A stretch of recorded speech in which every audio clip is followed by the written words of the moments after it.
Well, that sets us up a little for the discussion, which is going to be wide-ranging, and we've got a wonderful selection of people bringing new perspectives on some of the opportunities which are out there in the EV world at the moment. And the one voice we didn't hear is from my guest at the end there, Shunsuke Shigemoto. And Shigemoto-san, thank you very much. As we haven't heard your voice until now, okay. Let me put the first question to you. Thank you. Now, you're from Nissan, and yes. Just tell us a little bit exactly about your role there, and also what opportunities you see and what your aims are there. Okay, so thank you for having me. Thank you once again for coming. It's a great place to be. My name is Shunsuke Shigemoto. I'm the Vice President for battery EV development, also the components that go inside that battery EV. We still do internal combustion engines as well. So I'm also head of that. So I'm an R&D guy. I've been a powertrain guy ever since I entered Nissan 2004. I've been delivering a lot of engines, diesel engines, including, and also electrified powertrains. That's my role. So what is the journey now for this sort of pioneering innovation side of Nissan's work? Because obviously that's your department. Yes. So at Nissan, we launched the first generation Leaf back in 2011. I was probably 7 years into the company, but I was still a petrol head back then. We've sold around 700,000 cars, Leafs. We have sold 290,000 in Europe, and we have around 1 million EVs on the road today globally. So that is our kind of car portfolio, what we have with our customers today. And we want to continue this journey. So we have our ambitions toward 2050 carbon neutrality. And then we also have our midterm ambitions of 2030, so electrifying our powertrain, especially in Europe. And we have our battery EVs, and we also have our hybrid, which is called the ePower. So we are offering 2 electrified powertrains, of course battery EVs, but also to experience and have our customers become a fan of electrified powertrains. We are also offering hybrids. Right? That's where we go. So, Sally, if I can move over to you and the work that NEO's doing and sort of redefining electric vehicles and sort of, now I'm pretty sure about 3 years ago at this very event, I saw a wonderful film about cars driving into a little unit and having their batteries taken out and automatically replaced. That's you, isn't it? Yes. Tremendous. Tell us more. How's it going? Great, yeah. So NEO is a global automotive company headquartered in China. So obviously been listening with quite interest, obviously some of the comments about China, and our door's open, so please come and talk to us. So battery swap. So I guess the difference between NEO and you know, I'm a British engineer, so I've worked for some of the traditional OEMs, is the biggest difference is the way that the vehicle is designed, right? So NEO has several pieces of key technology. We've just done our 1,000,000th electric vehicle and 100 million battery swaps, right? So it's not a new technology now. It's very tried and tested with an awful lot of data. So we base off of 3 things. So we have our digital platform, we have our compute side of things, and we have our battery, so our battery swap.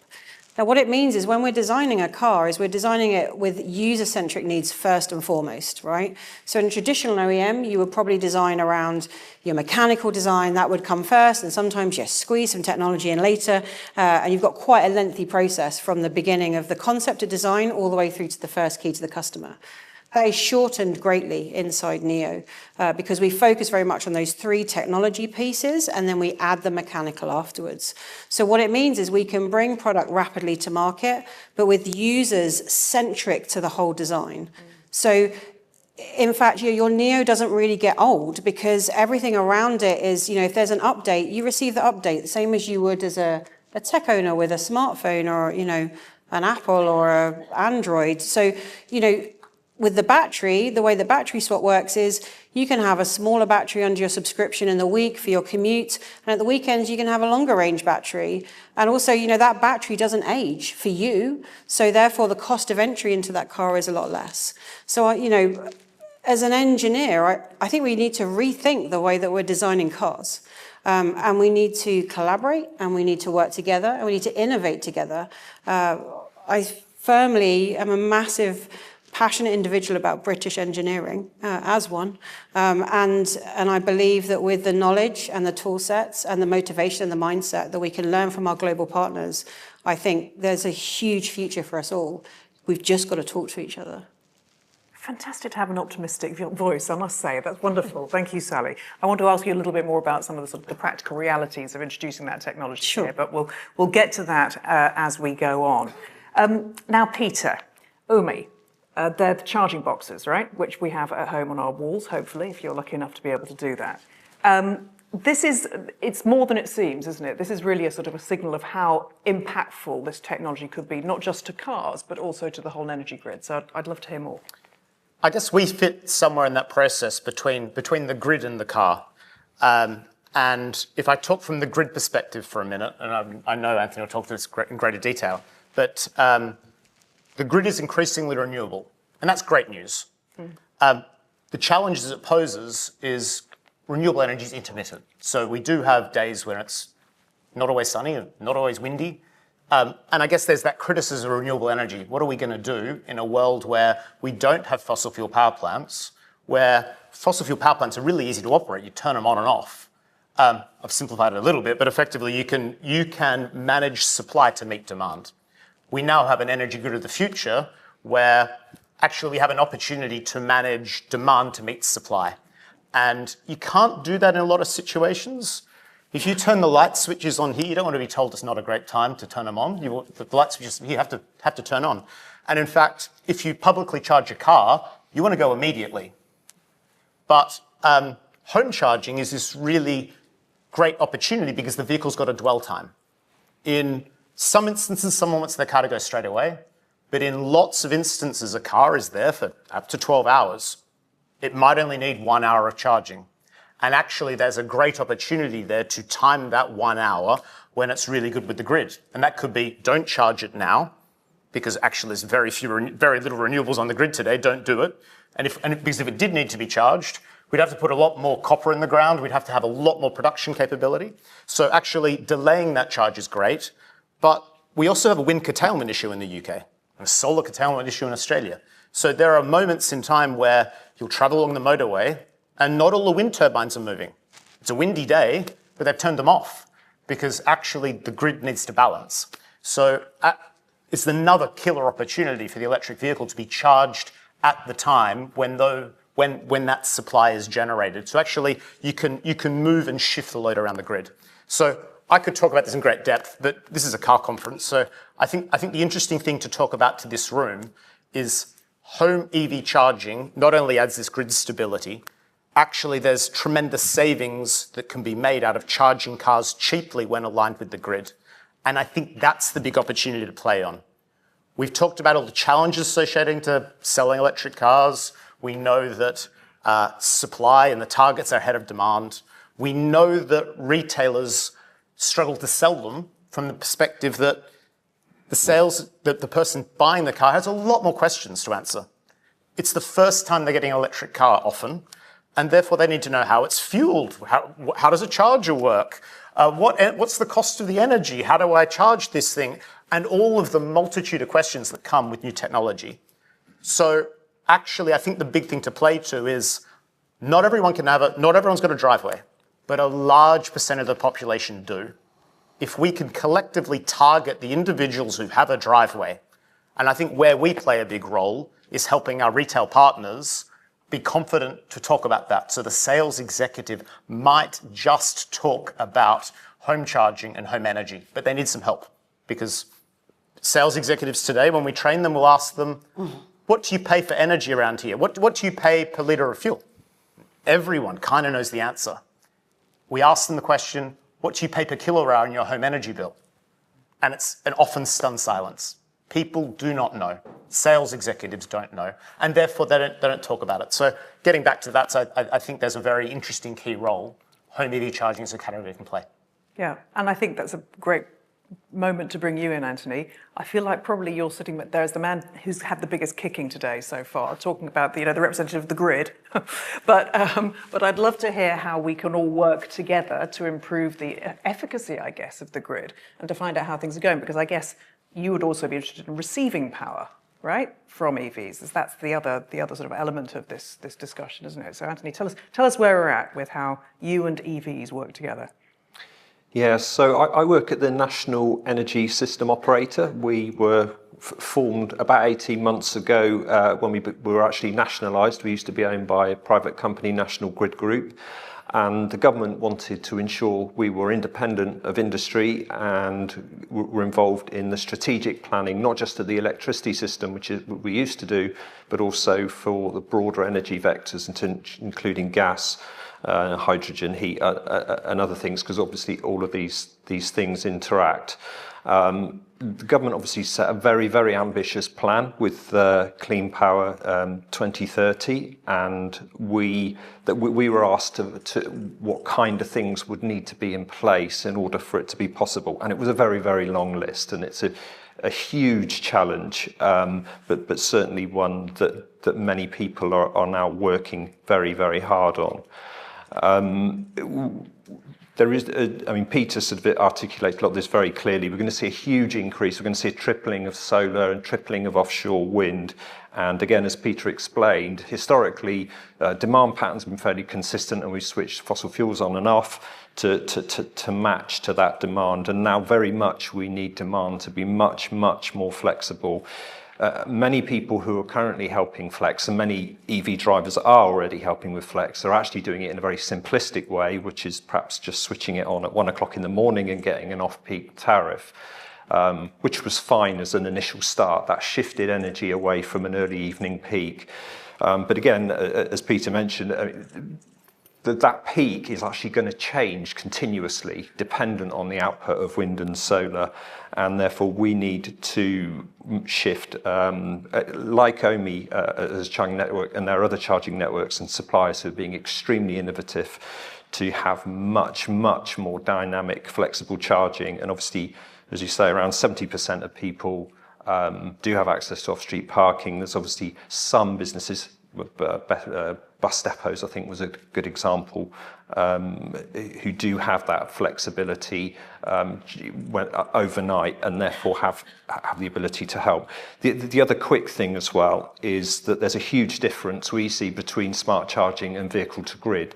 So smart charging, once you charge the car, you then can't actually help any further until you've driven the car, and then you have some flexibility again.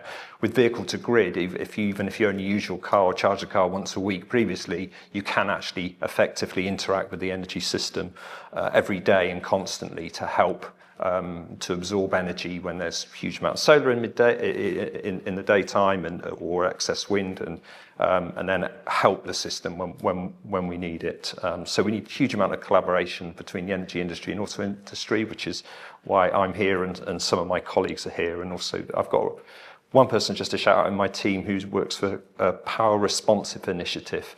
And we're reaching out to industry to help with demand side flexibility, and we're co-collaborating with industry on how we can make it easier to access our markets, how we can adapt our markets and unblock barriers together in order to get more and more flexibility supporting the system. And ultimately, it means then fewer cables have to be built and fewer generation assets. How close are we to being able to use our car batteries to be able to power other elements of our lives? So very close. I know we obviously have a representative from Nissan who very much drove a lot of the early innovation on vehicle to grid using the Asian DC standard CHAdeMO, which enabled vehicle to grid. So that there's already been probably 1,500, 2,000 people have experienced vehicle to grid in UK homes. However, we now need to move to the next stage. And I know many of you in this room will be working really hard on this challenge because you've had lots of other challenges to deal with, like electrifying, which creates enough complexities. But certainly we're very, very close now to having the standards in place, and there's quite a lot of steps in terms of the car, the charger, how you connect to the grid, export tariffs, and we need to make it a really, really seamless journey for consumers. They don't need to worry about all that technical complexity. They just need it to be very, very simple. And also, as I say, complexities for the auto industry. So it was mentioned earlier about they have to consider what is the value for them? They're taking some risk here with the batteries. So what are the acceptable battery parameters to protect the batteries long term and also ensure that there is sufficient value being shared with the auto industry to incentivize this engagement? But ultimately, that will then mean we need to build fewer grid scale batteries because we're utilizing, there's going to be more battery storage capacity in EVs than there is in grid scale batteries in the UK. I can see you nodding there, Sally. Presumably your battery, was that just a nervous tick? Well, how does your battery swap technology feed into this discussion? Yeah, so battery swap as a technology, so to give people an idea if you haven't seen it, it's about the size of 4 car parking spaces. So it does allow balance, the grid balancing. So in the sense that, the average battery swap station holds around about 25-ish batteries. Again, they can be different kilowatt hour batteries depending on the demand. And again, they're really intelligent stations, so they get to understand general use in the local vicinity. So they'll balance out those batteries accordingly.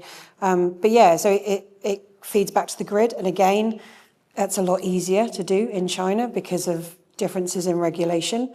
Obviously, it balances out, again, on the cheapest possible times.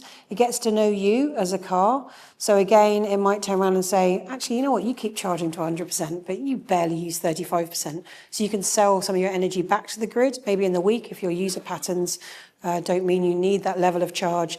And then at the weekend, if you're traveling further, you might take something with a lot more charge. But the difference again is, we hear a lot where people say, oh yeah, but it's a different model in China because people have less places to plug in. Well, yeah, but also we're obsessed with plugging in, okay? So it's kind of this whole, you've got to make something convenient for the user to use it. In 3 minutes to have a fully charged battery, in the sense that you don't do anything. Our cars are fully autonomous. The car will take you in. The battery swap station does everything for you. But probably by the time you've picked your phone up and checked one message telling you to bring home the milk, you're back out of the battery swap station. So they have the ability to be able to do an awful lot of work, and I'd love to speak to you more after this about how that works. And in Europe, so we've done over 250,000 swaps in Europe now. So we're getting that data as well and building on that information. But we collect an awful lot of data, obviously with every battery swap and every user around the use of that energy. And again, that's really useful for all of us to understand, how people are using their mobility. Because we talk a lot about the car, we talk a lot about the battery, we talk a lot about plugging it in, but actually you're missing the user in all of this. How is the user using their cars? And actually, what is the future of mobility? Do we actually need to have that elephant in the room conversation about how do people actually move around from A to B? And what's the best way to do that to get to a point of decarbonisation? We believe battery swap is a really good and strong part of that, but you can still plug our cars in, obviously. So yeah, it's exciting. And I think, 10 years on, million cars, 100 million battery swaps, we've proven it works. Shigemoto-san, how do you want to sort of set up for us how you think the integration of electric vehicles and energy services could ultimately benefit us all as end users? Mm-hmm. What's your sort of vision for that? So I think from the first day to leave with our chargeable DC type charging method, we allowed the vehicle to connect to the home and power the home. It was well appreciated. Here in the UK, also where we launched in Japan, obviously we have a lot of natural disasters and blackout is, not frequent, but when it blacks out, it really blacks out. So I've experienced 2011 earthquake, so I can tell you that. So it was very, convenient to have it. But now, as we roll out the EV, as we've been discussing, there's an abundance of energy storage. I think it will be not so wise to actually invest in a static ESS to stabilize the grid. when we have so many batteries around us. So I think this is the key point. Either, NEO's battery system or our battery car or wherever the battery is, we want to utilize this mobility battery to stabilize a static grid. That's where we are going. I think society will benefit because no matter how you put it, if you go green and natural energy resources, someone's going to have to pay to actually stabilize the grid. And I don't think another, cent or pound on the bill is going to be welcomed in these circumstances. So if we already have energy storages, well, it's on the road. If we have it, why not make the most of it and not to invest in another, social structure or infrastructure just to stabilize the grid. That's my view. Peter, what do you think we need to put in place to make this happen? I think the direction of travel is very positive. So the UK is it's the leader in smart grid. It's also a very big EV market, and most manufacturers take the UK market quite seriously because of the size of the market. So UK is leading on lots of these activities. And if I get back to, I guess, first of all, in my experience in this particular category, the customer is very excited about getting that electric car. They spend a huge amount of time deciding which one they choose and then all the specification associated with it. I don't think they think the same thing about charging. I mean, I'd like to think they got really excited which one they choose, but I don't think they do. I think most people just want something that's good value, reliable, installed very quickly, and then actually ends up being critical infrastructure. If you're expected to go to work in the morning and your car is in your driveway and it doesn't charge, no one is thanking us for having saved, a pound on their charging if they can't go to work. So the system has to work. There's no longer a tolerance that, part of the time it doesn't charge because the system doesn't work. We have to make sure cars are charged. But then actually there is a huge opportunity to be a great deal smarter with the way that they are charged. And that's through, there's lots of deployment of smart tariffs where consumers are motivated to get cheap energy rates by having cars plugged in and the opportunity for the energy retailer to choose when that car is charged. We personally did, we paid out about £750,000 last year to incentivize drivers to be plugged in at certain times to then be able to play on the flexibility. We did about 38 million sessions of charging last year. So we are doing this at scale of providing assistance actually the UK is the big market leader on this. So we operate as a business across 20 markets. And these concepts are talked about in Germany, France, and Italy and Spain, but they are nowhere delivered to the level of scale of the hundreds of thousands of users we've got here. So I actually think this is a big opportunity for the UK to lead. I think since cars can be charged so cheaply, actually it's a way of, it's almost a sales tool to help sell the EV. I know not every customer can park at home, but since there are so many that can, actually let's find those ones and help that customer transition. So I see a big opportunity in that space. And I think that's only enhanced with vehicle to grid. Yeah. I also spent some time at Nissan, and at the time we did have CHAdeMO. And that was very useful proof of concept. But the charging system the driver would have to purchase cost £5,000 up front. And you could never get that saving back.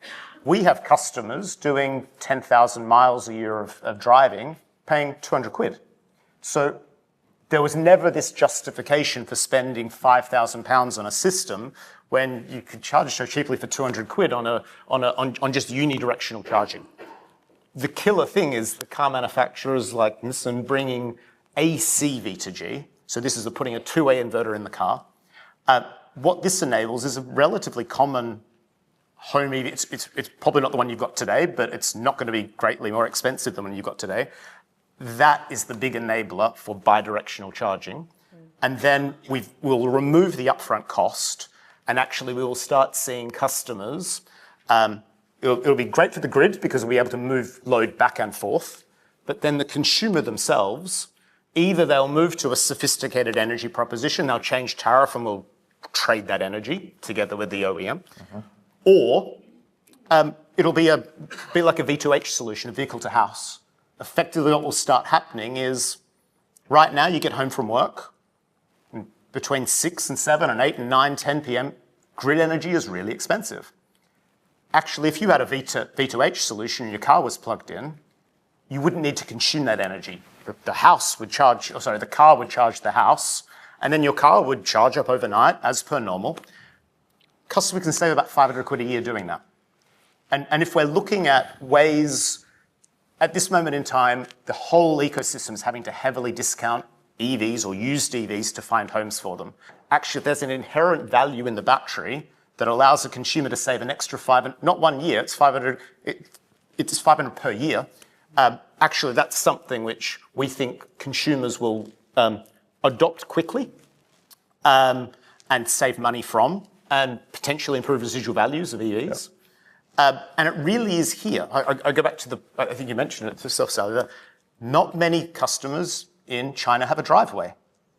China energy is cheap. It's about 7 pence most of the time. Now, some customers in the UK are able to charge for 7 pence, but a lot of them are charging for 25 or 30 pence, and a lot of public charging's done at 70 or 80 or 90. The cost difference is huge. So actually, the benefit of gaming that system, here it is about optimizing when the charge occurs to make it cheap. Whereas in other markets, it's often about optimizing the speed of charge so the customer can go quickly. So yeah, I'm very optimistic. I think there's a huge opportunity, and for the UK to lead on it. I mean, Anthony, this must be music to your ears, to sort of this prospect of more stability in the system because of existing technology or something which could be tweaked quite easily. Yeah, definitely, because we do face some real challenges managing the grid without fossil fuel plant. They offer a whole range of services beyond just flexible energy, but also in terms of managing inertia and voltage and other things that keep the grid stable. So as many services that can be supported through alternative and clean means will be very, very beneficial. The accessibility thing is really important. It's come up a couple of times. There's clearly a much, for many people, a really strong case where you can charge on site and you have some flexibility, then you can benefit greatly and be paid to provide that. And we really need to find a way of ensuring that everyone else, whether it's businesses or consumers, can be paying a lot less than petrol or diesel, and that's not currently the case.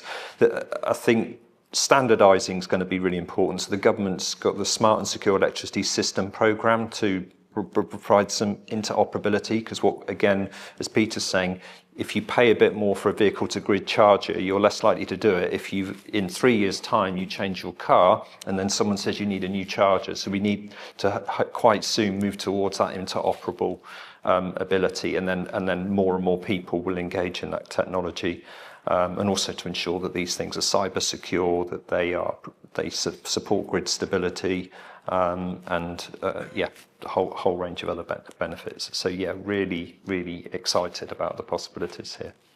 I have to say, sitting here next to you and thinking you've got this sort of this target which must be sort of imprinted on your, above your bed, 2030 clean energy. How are you feeling about that? Are you on track?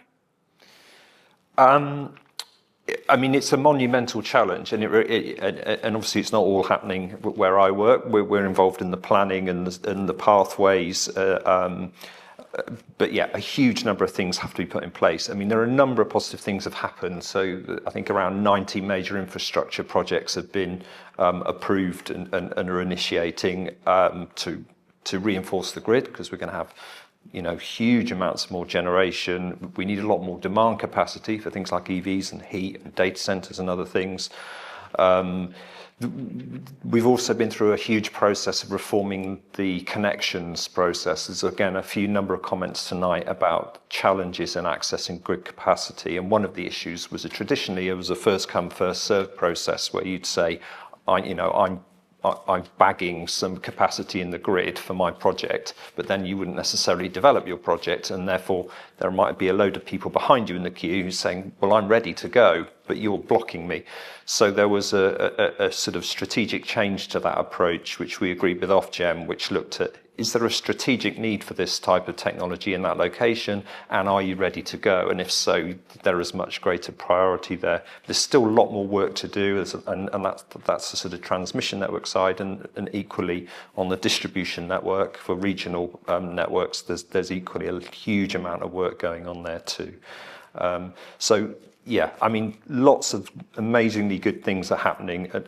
You know, we've heard about all the innovation happening in the automotive industry and the charging industry, and we kind of need to pull every single available lever to do it. But the closer we get, obviously, we can dramatically reduce our CO2 emissions and also reduce our exposure to global fossil fuel markets.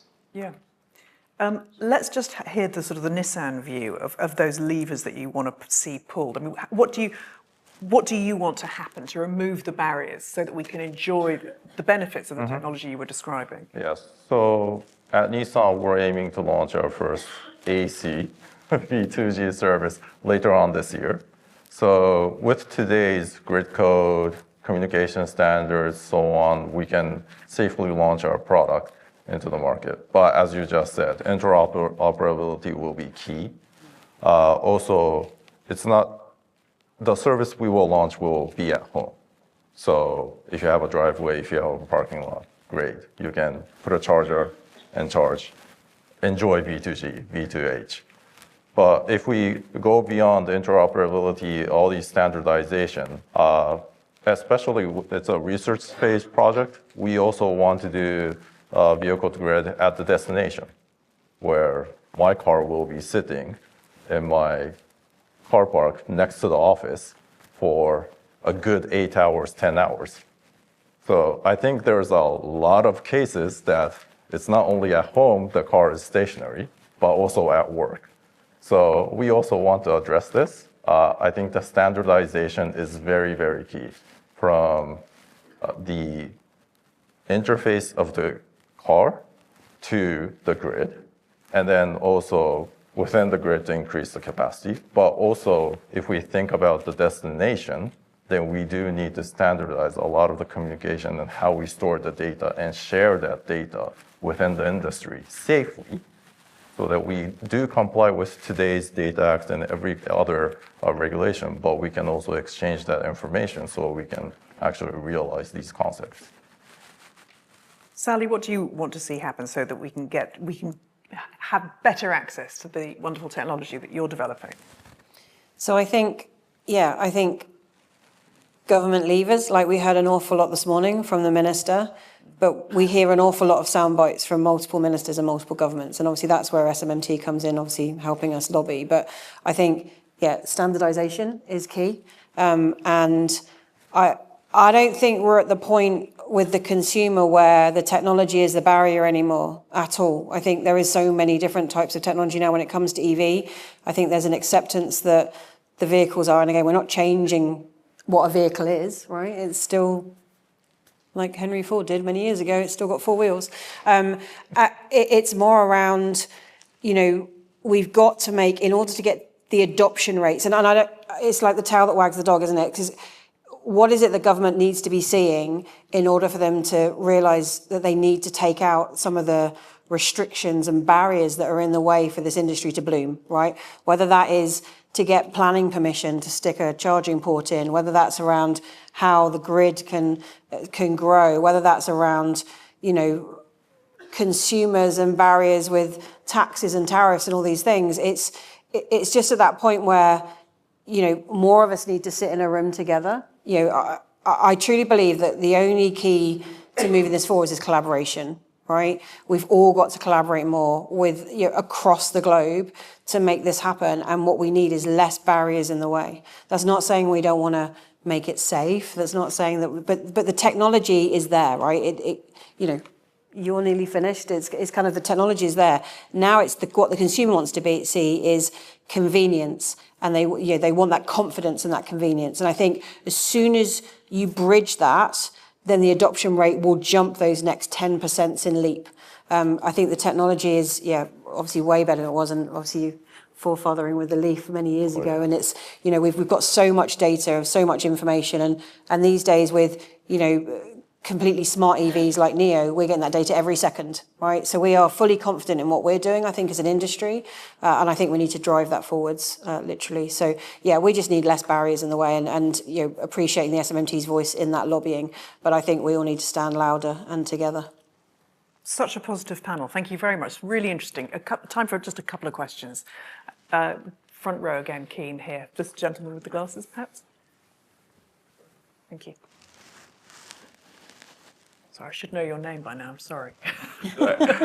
Alex from Wolf Power Club. Before COVID, I was commercial director of one of the largest petrol station estates in the UK. We had a meeting with NEO. I thought battery exchange would boom because every human being likes a coffee and a Kit Kat. And as I say, and we also had a failing car wash business, and they were pretty similar sizes. Why do you think 6 years on, we don't have NEO across the UK, but we have had such success as the examples you showed? Because from human behaviour, I always thought it was the tech that's going to win out. But as so far, it just hasn't happened the same way in the UK. Yet you've got every pension fund invested into petrol station estates and massive companies across Europe with massive estates to keep popular. Yeah, so it's really simple. NEO isn't currently sold in the UK. I think if NEO was sold in the UK, I think you'd be seeing battery swap stations everywhere, to be honest. I don't work for the national sales business. I work in the engineering side of our business. But the NEO as a brand obviously is expanding rapidly, especially in the last 6 months in Europe. We have 3 brands now in our portfolio, and the baby of that brand is Firefly. Firefly now has a right-hand drive variant, which is just rolled out in Singapore and is rolling out across Europe. So I hope very much, because I'd like to be driving one of the cars, to see them in the UK soon, and I have every confidence they'll be here soon. I'm really sorry I don't work for the sales part of the business. So we in the UK, we've been here for 10 years as an engineering business. So we've had performance engineering here for 10 years. So, and NEO's only 11 years old. So that shows you the investment we have in the engineering side. But I very much hope that if we're invited back next year, that hopefully there's a car out the front or 2. And I agree with you. When you look at the landscape of where there's opportunity for battery swap, I think there's huge amounts. But like everything, it's all about shared landscape, right? Whether it's plug-in, whether it's V2G, V2H, whatever, battery swap, there is a place for everything in this world of zero emissions. It's not one solution over the other. But hopefully, Guys, we have to wind it up. I'm sorry, because this is lovely, but I'm sure that many of you will be able to chat as the afternoon and evening progresses. But thank you so much. Please, a round of applause for the panelists. Thank you. Thank you. Cheers.